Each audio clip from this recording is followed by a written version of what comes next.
Hindi lang pamamasyal, food trip at pampaswerte ang dinarayo ngayon sa pinakamatandang Chinatown sa mundo. Patok din ang Lion at Dragon Dance na pinaniniwala ang magdadala ng swerte sa pagpasok ng Year of the Wood Dragon. At live mula sa Binondo, nakatutok si Mariz Umali. Mariz?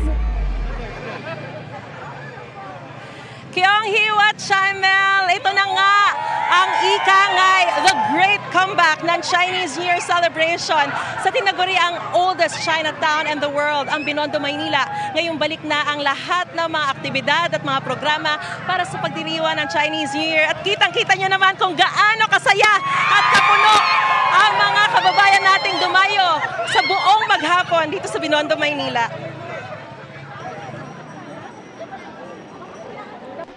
Buhay na muli ang Binondo, Maynila ngayong besperas ng Chinese New Year. Kahit saan ka mapalingon, may atraksyon, gaya ng mga Chinese mascot at mga anime. Para naman maka-attract daw ng swerte, may mga lugar para magsunog ng wishing paper.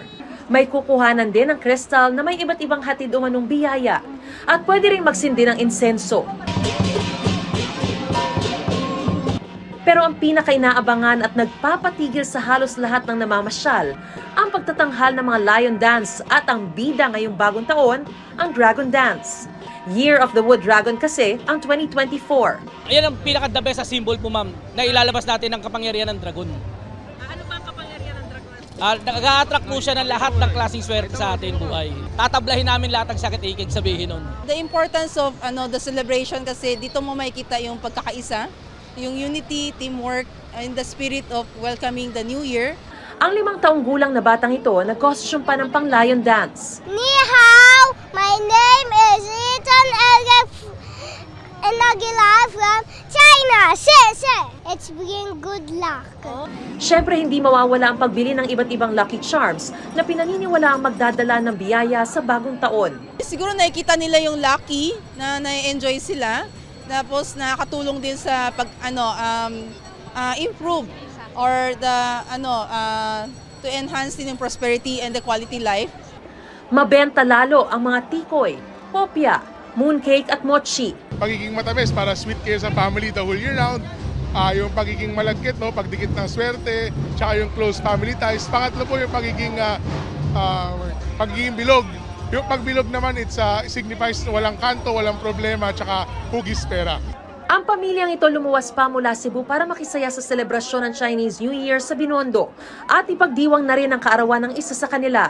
To experience the vibe of Chinese New Year here in Binondo. Masaya, masarap yung mga pagkain. Nakaka-overwhelm din yung vibe ng Chinese New Year dito. Isa sa mga dinarayo dito sa Binondo, syempre yung food trip. At dahil nga ngayong Chinese New Year, dagsa talaga napakaraming mga tao.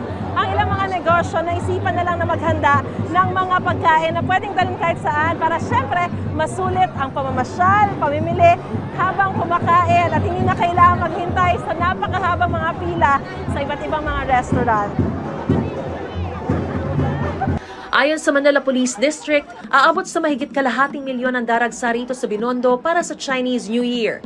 Kaya nagpakalat na sila ng pulis sa buong Binondo. Maya't maya rin ang pagpapaalala ng mga pulis para di madukutan.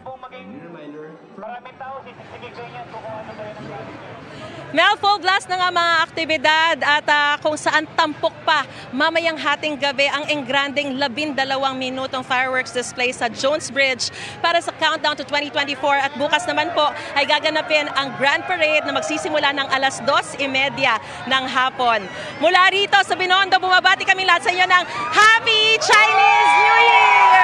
Para sa GMA Integrated News, Mariz Umali nakatutok, 24 oras. Mel? Kung Pachoy, maraming salamat sa iyo, Mariz Umali.